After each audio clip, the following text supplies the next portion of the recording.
Start कर दिया। Hello बच्चों, गुड मॉर्निंग। आज नेक्स्ट टॉपिक सेकंड पार्ट है। आज इसके पहले मैं बता दिया था प्रकाश का अपवर्तन, लाइट रिफ्लेक्शन, प्रकाश का अपवर्तन। इसका परिभाषा मैं नहीं बताया था इसके पहला चैप्टर में, फर्स्ट पार्ट में। तो मैं इसका परिभाषा आज बताना चाहता हूँ। जब कोई प्रकाश, एक वर्णीय प्रकाश किरण एक समांगी माध्यम से दूसरी समांगी माध्यम में प्रवेश करती है तो वह अपने मार्ग से विचलित होकर आगे बढ़ जाती है। प्रकाश की इस घटना को प्रकाश का अपवर्तन कहते हैं। इनका नियम है, मतलब जब एक वर्णीय प्रकाश किरण जब सघन माध्यम से विरल माध्यम, सघन माध्यम इसका डायग्राम में बता दिया था कल।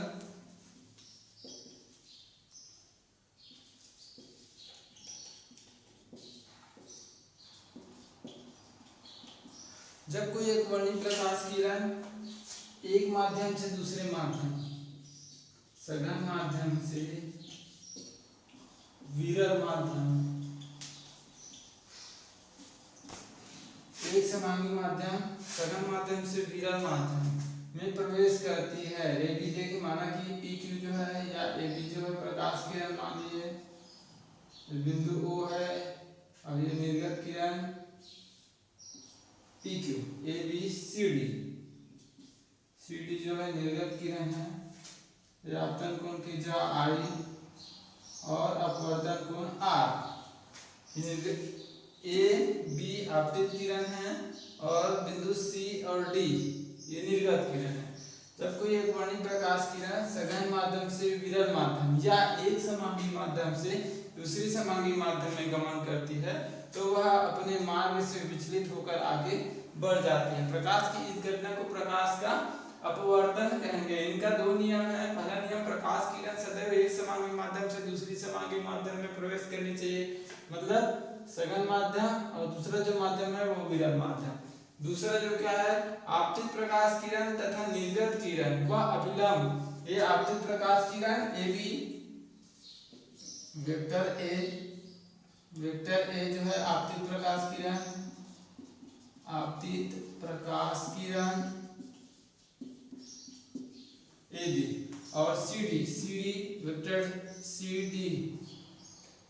डी जो है निर्गत किरण, निर्गत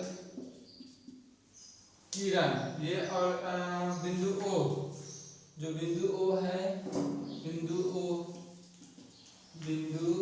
ओ जो है केंद्र है, ओ जो है केंद्र बिंदु है, केंद्र बिंदु ओ। और अभिलंब रेखा एम एन अभिलंब,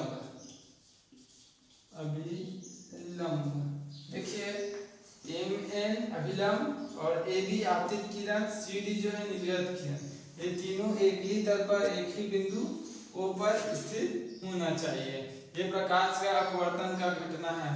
ठीक है, ये मैं फर्स्ट पार्ट सेकंड पार्ट में बता रहा हूँ। इसका डिफिनेशन जो नहीं बताया था, जो डिफिनेशन जो है, जब कोई एक वर्णीय प्रकाश किरण एक समांगी माध्यम से दूसरे समांगी माध्यम, मतलब सघन माध्यम से विरल माध्यम में प्रवेश करती है प्रकाश किरण, तो वह अपने मार्ग से विचलित होकर आगे बढ़ जाते हैं।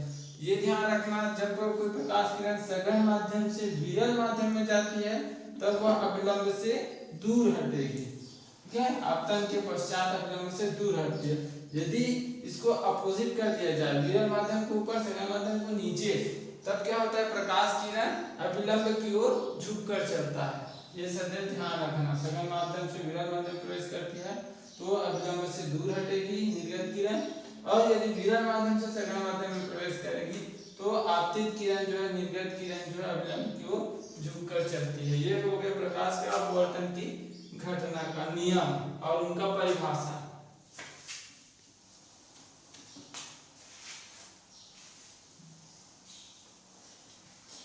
इसी से रिलेटेड एक नियम है, स्नेल का नियम,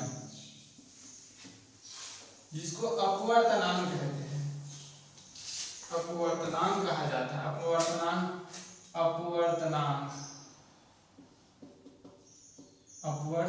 अपवर्तनांक को म्यू से प्रदर्शित करते हैं। म्यू इज इक्वल टू क्या होता है, sine i upon sine r. आपतन कोण की जा आपतन कोण की जा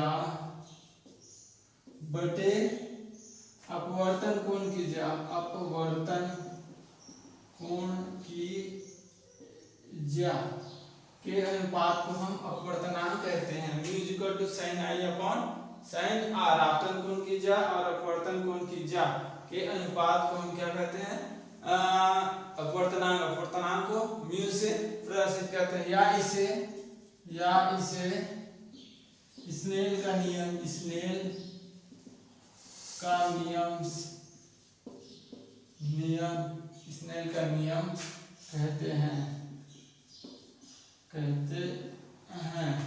इस प्रकार हम किसी भी कांच या वस्तु का अपवर्तनांक ज्ञात करने का एक फार्मूला है। Mu is equal to sine i upon sine r. Formula